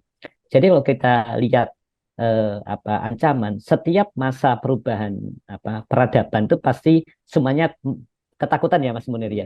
Dari Yes. bertani ada mesin juga takut, dari mesin ke sekarang dan seterusnya itu ada ketakutan. Maka di sini nalar sehat kita nanti yang akan mencoba membuka peluangnya apa di situ, mana yang boleh dan mana yang tidak boleh. Jadi kalau ada pertanyaan tadi mau fisika kuantum, satunya AI, satunya apa tadi ya, Mbak Mada ya? Ya, masih mute Mbak. Metaverse, Oh, fisika metaverse. kuantum, AI dan metaverse. Metaverse itu tidak usah, saya kira tidak usah worry. Justru kalau bagi kami menyarankan yaitu dunianya seperti itu, tinggal kita bagaimana bisa berperan di situ untuk bangun yang namanya maslahat, kemanfaatan dari teknologi itu. Ya saya guyon saja ya. Kalau benar nanti manusia ke Mars ya, ke Mars. Ya. Kenapa kita bisa Zoom hari ini? Karena latensi internet itu sekarang sudah turun di bawah 30 milisecond sehingga orang bisa Zoom. Bayangkan kalau masih seperti dulu 500 milisecond. Mbak Mada itu nanti jadi kayak patah-patah. Seperti itu ya. Ya kan? Nah, ini akhirnya kita bisa seperti itu. Sehingga kalau kita lihat eh, dari sisi situ nanti juga apa orang mencoba untuk akhirnya mungkin misalnya sederhana aja suatu saat kayak profesi Mas Munir itu banyak di lapangan tapi bisa juga banyak di rumah sehingga yang terjadi ke depan mungkin tanda petik seseorang bisa lebih dekat dengan keluarga karena bisa kerja dari rumah kan positifnya seperti itu ya jadi profesi-profesi itu ibu-ibu yang eh, menikah pendidikannya tinggi yang banyak di rumah akhirnya tidak menganggur karena bisa punya fungsi baru.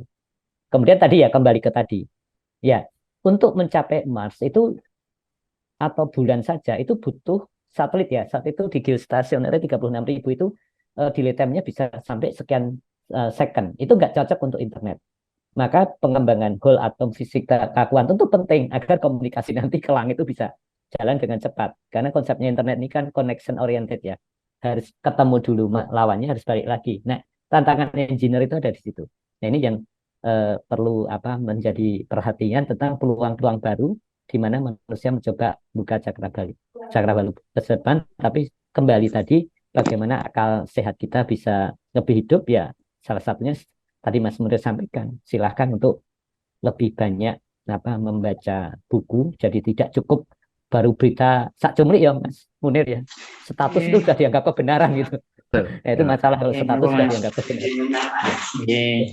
Sekarang Ya. lebih kan nonton yang kontennya pendek-pendek ya, yang cuplikan-cuplikan gitu kan. Akhirnya malah jadinya potongan puzzle nggak keseluruhan gambar atau informasi. Oke, terima kasih Pak Eka. Mas Munir dan Pak Eka, terus terang ini ada banyak sekali feedback dan saya mohon izin untuk juga mengapresiasi semua sobat kami yang sudah tergabung. Saya minta izin saya bacain dulu semuanya feedbacknya. Nanti bisa dijawab sekaligus alias borongan. Karena waktu kita terus terang makin terbatas ya. Jadi saya baca dulu sejumlah opini yang masuk di live streaming YouTube Pemkot Jogja terlebih dahulu ya. Melanjutkan tadi dari Violin Music Official ada Mulyadi Karet memberikan feedback, izin bertanya, apakah AI ini berbahaya bagi para desainer dan tukang edit foto karena akan kehilangan pekerjaannya? Kemudian Violin Band Jogja menuliskan, saya bertanya dengan AI ini lalu keahlian apa yang bikin kita lebih jago daripada AI? Lanjut juga komentar dari Ade Fariza memberikan opini sekaligus pertanyaan. AI memiliki satu kelemahan yaitu EMP atau Electromagnetic Pulse. Jadi fungsinya EMP ini untuk merusak semua sistem elektronik mulai dari HP, komputer, robot, kapal perang yang canggih dan lain-lain gitu ya. Kemudian menanyakan kalau AI bisa bikin seni yang bagus walaupun nggak sebagus manusia. Tapi bagaimana kalau manusia tuh punya pendapat lain, mereka justru tertarik dengan punya AI. Nah, ini sejumlah komentar melalui YouTube channel ya. Lalu saya juga akan membacakan respon-respon yang masuk melalui live Zoom kita ya. Mulai dari respon yang pertama, tadi dari Mas Sabto bertanya aplikasi atau web apa yang digunakan, sudah dijawab langsung sama Mas Munir di live chat itu. Ya, menggunakan web hotpot.ai untuk koreksi gambar dan Adobe Firefly untuk editing picture ya. Lalu ada feedback dari Mas Khairul Fikri. Sebenarnya yang jadi masalah itu bagaimana meningkatkan kualitas identifikasi dari mata kita sendiri. Bagaimana bisa membedakan mana yang AI atau yang original. Oke, tanggapan juga dari Mas Eko Angga Suparno UMKM ya. Saya bertanya kepada Mas Munir dan Pak Indarto, apakah penggunaan AI dalam seni dapat membantu mengatasi batasan-batasan kreativitas manusia atau justru membatasi ekspresi seniman? Apakah penggunaan AI dalam seni bisa mengurangi atau menggantikan peran seniman manusia? Lalu bagaimana seniman bisa tetap relevan dengan era AI ini? Tanggapan menarik dari Alfa. AI itu sendiri berarti database ya untuk mengolah prompt atau perintah. Lalu apa ada batasan atau bagaimana copyright jika hasil AI itu dikomersilkan? Dan misalnya kebetulan bisa jadi sama dengan kreator yang lain. Ya kali Mas, barangkali kan gitu. Kemudian tanggapan juga dari Mas Khairul Fikri. Maaf ya kalau pertanyaan saya dikatain bodoh gitu ya pertanyaannya. Sudah langsung kasih prolog dulu. Jadi Mas Khairul Fikri menuliskan, kalau dari Pak Eka dan Mas Munir ini, apakah ada kemungkinan dengan adanya AI dapat merubah sejarah dari rendahnya literasi di Indonesia? Padahal masalah hoax saja tiap 4 tahun aja nggak pernah kelar. Berikutnya, mengingatkan untuk presensi ya, silahkan isi link presensi yang sudah dibagikan oleh tim Kominfosan. Silahkan sekali lagi saya ingetin ya, untuk mengisi link presensi, isi data diri dengan lengkap sesuai dengan yang di-input di link presensi untuk kelancaran pembagian elektronik sertifikat. Lanjut dari KU Gondomanan ya, menuliskan komentar. Teknologi AI ini satu sisi memberikan fasilitas untuk perkembangan seni visual dan dapat memberikan kesempatan dan potensi ekonomi yang dahsyat. Tetapi di sisi lain memberikan kesempatan untuk menciptakan segala macam manipulasi dengan segala narasi estetika yang didramatisir, yang akhirnya juga bisa memakan korban alias merasa tertipu di kalangan masyarakat. Akhirnya semua itu menjadi pilihan terpulang pada masing-masing pengguna untuk memanfaatkan teknologi ini. Semua harus dengan kode etik dan perasaan dalam implementasinya. Pertanyaannya adalah, bagaimana upaya pemerintah untuk mengendalikan setiap dampak negatif tersebut bagi masyarakat? Terima kasih dari KU Gondomanan. Lanjut komentar dari Robani Iskandar. Mohon tanggapan Pak Eka dan Mas Munir, bagaimana cara kita mengenali hasil foto atau video yang adalah produk AI atau asli? Khawatirnya hal tersebut dipergunakan oleh orang yang tidak bertanggung jawab untuk membuat fitnah, hoax, atau dalam skala kecil sekedar untuk urusan kantor. Misalnya tadi ya pamit atau melaporkan posisi karyawan, kegiatan lapangan, dan lain-lain. Kemudian juga yang sudah menuliskan komentar ada Mbak Tresia Handayani. Sebagai orang tua, adakah adanya teknologi AI ini jadi kekhawatiran saya bahwa daya juang anak terhadap sesuatu menjadi rendah. Mohon saran. Nah, ini juga tadi dikomentarin langsung sama Mas Munir ya, bahwasanya ini nggak ada kaitannya sama AI, tapi ini merupakan apa tadi kesempatan ya untuk mengedukasi anak lebih lagi tentang AI. Lalu ada Alfa juga mengkomentar, wah jadi ada duta tidak mau baca, alias duta males baca gitu ya. Mas Toro menulis pesannya, izin bertanya kepada Pak Tri. Saat AI sudah mulai berkembang saat ini seperti pekerja seni, khususnya seni musik contohnya, yang saya tahu untuk teknis, jika menggunakan hak cipta lebih dari 2 bar, bisa disebut pencurian karya atau plagiat hak cipta. Pertanyaan dari Mas Toro, menurut Bapak bagaimana saat ini AI sudah berkembang untuk seni cipta musik? Ya, lalu yang kedua juga Mas Toro sampaikan, untuk Mas Munir, adakah microblog selain SS? SS ini mungkin screenshot atau apa ya? Tolong nanti bisa dispesifikasi. Shutterstock, Pak. Oh, Shuttershot ya, Shutterstock. Shutterstock. Ya, yang kemungkinan lebih menguntungkan untuk menjual karya seni fotografi saat ini. Dan apakah SS tadi saat ini di zaman AI menjadi bisnis yang menjanjikan dan aman dalam memposting foto-foto kita? Walau ada data lisensi seperti yang Mas Munir jelaskan tadi. Wah, banyak banget ini ya. Lanjut juga nih, ada komentar juga. Saya habisin dulu ya Mas, yaitu mengapresiasi buat jempol-jempol yang sudah mengetik. Karena memang itu salah satu pengorbanan untuk bisa ikut acara ini ya. Lalu tadi dari Mas Adi Purnatama. Chat GPT zaman dulu, kalau sekarang SimSimi. Gitu ya, oke. Baiklah, silakan ditanggapi Pak Eka dan Mas Munir. Sudah banyak banget yang sudah menginput pesan. Jadi bagian mana yang mau ditanggapi? Monggo. Mulai dari Pak Eka dulu, G. Iya, silakan Pak Eka.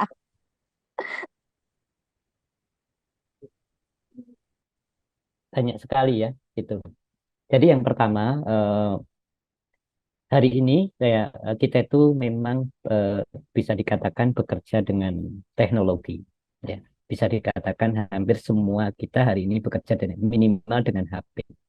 Nah, kemudian dari perkembangan teknologinya, HP itu juga alat bantu, tapi sekarang menjadi teman bekerja, termasuk di dalam mengembangkan karya. Ya, jadi saya kira di dalam nanti pengembangan karya itu tidak bisa serta-merta ngetik gambar, no ini tuh si AI-nya gambar itu kan tidak seperti itu. Tetap proses kreatifnya ada di kita, di mana AI itu nanti akan membantu. Kemudian berikutnya, ya, yang diutamakan di AI ini, dengan adanya AI ini, kembalikan fungsi kita sebagai manusia itu adalah untuk memecahkan masalah atau problem solving terhadap berbagai hal, atau mengembangkan ide-ide kreatif di mana ide kreatif itu ada di diri kita dan di mana kita bisa melakukan untuk AI itu. Ya, misalnya problem solving, contoh sederhana, Jogja baru ramai ke sampah. Ya, kira AI bisa membantu apa dari situ? Data sampah, pemilihan sampah, teknologi sampah, dan sebagainya, dan apa yang perlu dilakukan dari level kecil pribadi sampai ini. Itu saya kira AI bisa membantu untuk itu.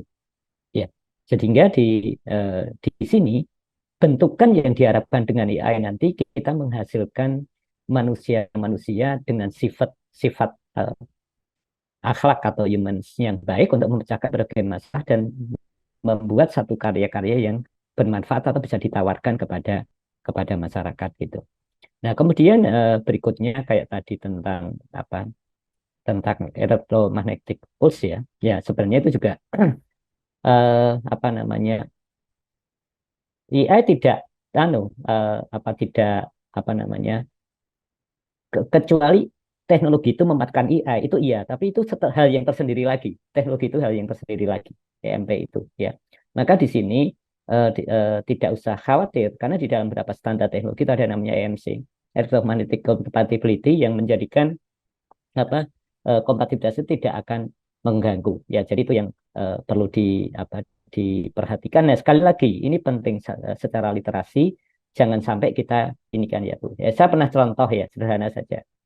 Suatu saat ada di masyarakat, Pak Eka, itu HP itu kan membangkitkan radiasi yang bisa membuang. Wah, nanyanya neliti, tapi HP-nya nganggu terus. Saya tanya, jenengan itu ke motor gini, gampang kepleset tabrakan kok kan takon, saya bilang gitu. Nah, ini contoh ya, karena selama ini tidak mencoba untuk mengkritisi. Sehingga dengan kritis tadi, dengan banyak referensi yang ada di internet, kita rajin baca, kita bisa melakukan satu preventif untuk itu. Nah, kemudian yang terakhir nih untuk kita diskusikan adalah salah satu memang problem di kaum muda kita sekarang adalah sisi endurance. Endurance itu tadi pertanyaan menarik, bagaimana jangan memandang AI itu sebagai jalan pintas. Ya, sekali lagi jalan pintas itu budaya instan ya. Misalnya apa-apa menggunakan itu yang tujuan utamanya tidak kurang baik, tetapi kurang lebih untuk menambah produktivitas yang benar.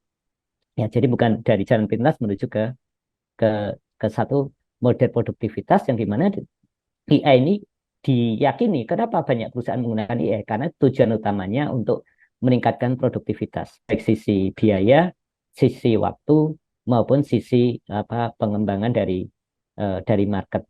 Mungkin dari saya itu dulu Bu, Bu eh, Mahda ya, mengenai beberapa pertanyaan yang eh, cukup banyak tadi ya. Jadi ya memang eranya seperti itu dan kita harus bisa memanfaatkan sebaik-baiknya. Dan sekali lagi, karena yang saya sampaikan di awal bahwa sekarang era user centric, ya definisikan diri kita.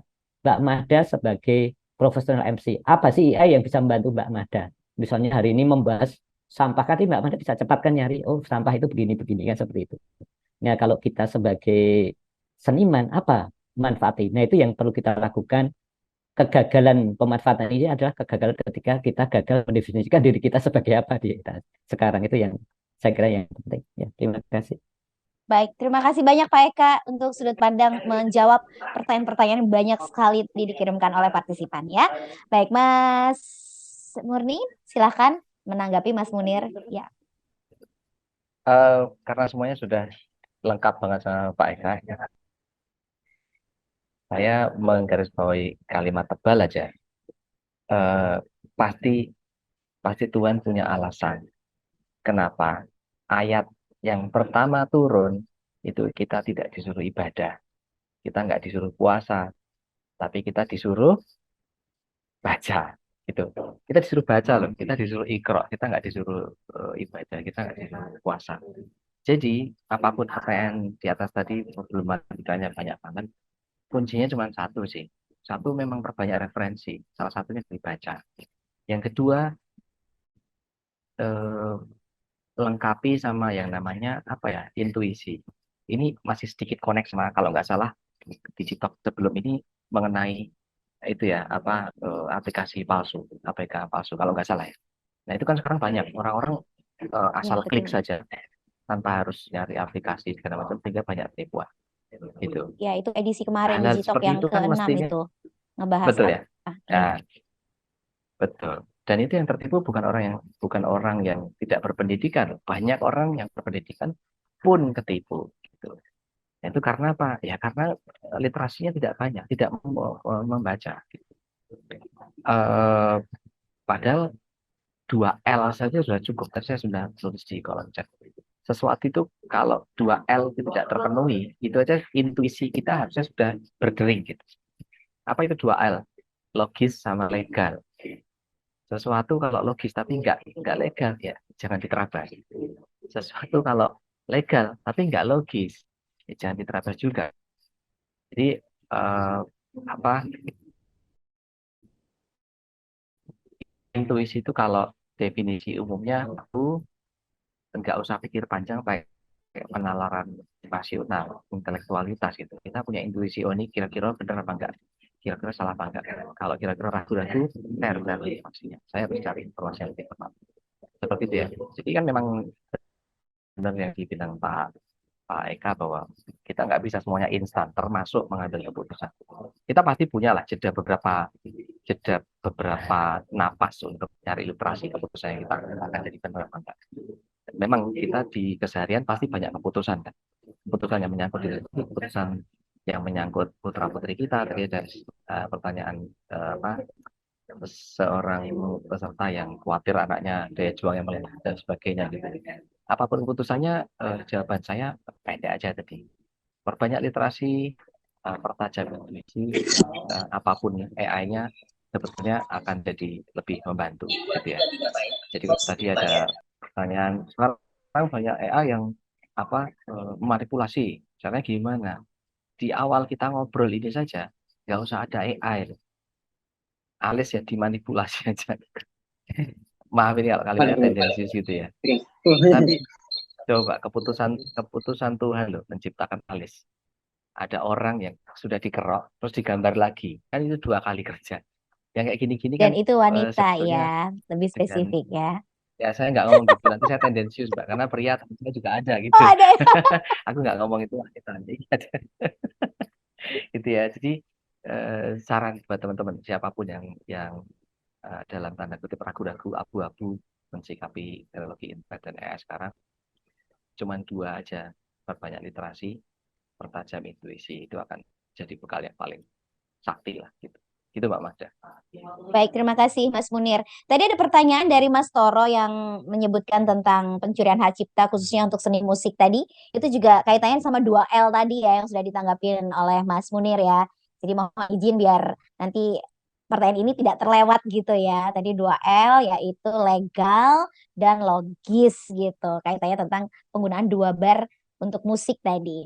Oke, kemudian saya lihat di sini tadi dari Sedia UPT RPS LUT atau Mas Budi Dharma ya. Yes, baca.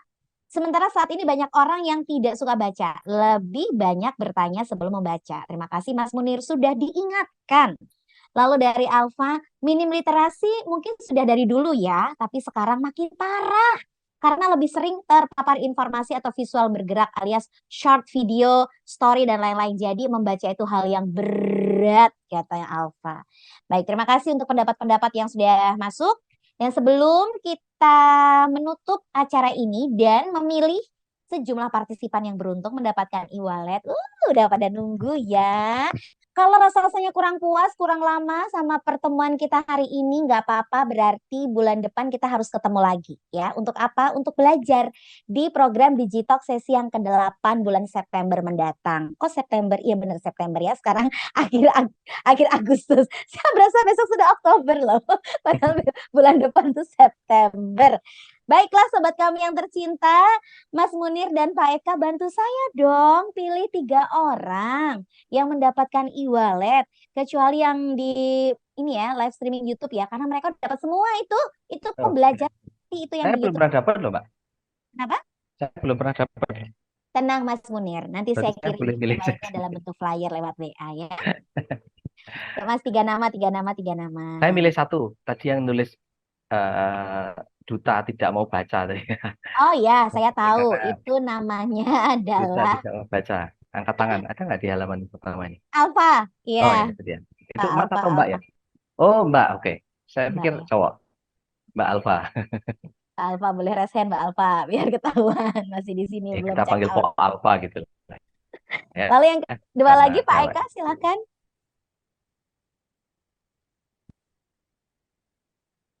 Pak Eka juga bingung kayaknya milihnya saking banyaknya partisipannya Pak ya. Saya bantu Pak. Bapak pilih yang mana nanti saya sebutin namanya. Pak Tri Haryanto juga boleh Pak Eka. Ya, tolong ya ini barusan adalah artificial intelligence Pak. Tolong jangan ditanggapin Pak ya. Ini tadi suara buatan. Mbak Mada yang siapa? Pak Eko Angga. Oh ya, Pak Eko Angga ya. Saya cek Ya. dulu. Pak Eko Angga satu lagi. Betul, Pak Satu Eko lagi Mas Angga Munir lagi aja. Suparno. Mas. Eko Oh, Angga Suparno UMKM. saya lagi. Ya, monggo Saya Mas. tidak bermaksud gender gitu ya, tapi saya memilih eh, eh, apa ibu yang khawatir anaknya dari Putranya suami yang tadi. melemah. Oh Ya, iya. Baik, itu gitu ya. namanya Tresya Handayani. Ya, itu Sudah dia. kedapatan ketiga nama. Ya, saya ulang dulu nih supaya mantep. 3 nama yang beruntung masing-masing mendapatkan e-wallet. Yang nominalnya saya sembunyikan takut nanti yang lain iri ya. Yang pertama terima kasih untuk Alfa, Mbak Alfa ya. Kemudian terima kasih juga dan selamat untuk Mas Eko Angga Suprem. Lalu juga saya cek di sini tadi ibu yang pengen daya juang anaknya kuat yaitu Ibu Tresya Handayani. Ya, 3 nama ya, selamat ya, selamat ya. Yang belum beruntung nggak apa-apa, bulan depan join lagi siapa tahu selain nambah ilmu juga nambah isi dompet ya. Oke, selamat, selamat, selamat. Nah, dengan demikian berakhir acara kita pada siang hingga sore hari ini. Kemudian untuk konfirmasi pemenang jangan lupa silakan WA secepat mungkin ke admin dari Digitalk atau admin kegiatan ini. Nomor WA-nya 082135452002. Saya ulang ya. Nomor WA 082135452002. Terima kasih Mas Munir, terima kasih Pak Eka. Iya, kita ketemu lagi di lain kesempatan. Tetap sehat selalu pokoknya dan untuk semua sobat ya. Baiklah, untuk semua pemirsa juga yang ada di YouTube channel Pemkot Jogja, terima kasih banyak ya. Kami percaya materi hari ini sangat bermanfaat dan membuat kita juga makin waspada, makin hati-hati, makin bijak dalam menggunakan berbagai macam kecerdasan buatan yang ditawarkan dengan sangat mudah melalui handphone atau gadget yang kita miliki. Boleh kita berikan aplaus untuk semangat kita. Kemudian juga rekan-rekan di balik layar dari Dinas Komunikasi Informatika dan Persandian Kota Yogyakarta. Terima kasih. Boleh kita berikan banjir jempol untuk mereka. Teman-teman di balik layar ya. Terima kasih untuk kebersamaannya. Kita ketemu lagi bulan depan ya. Saya tutup dengan sebuah pantun. Ini pantun spesial untuk semua sobat kami. Beli pagoda, pakai sandal jepit. Saya Magda, mohon pamit. Selamat sore semuanya. Wassalamualaikum warahmatullahi wabarakatuh dan salam sejahtera. Sehat selalu, sampai jumpa bulan depan.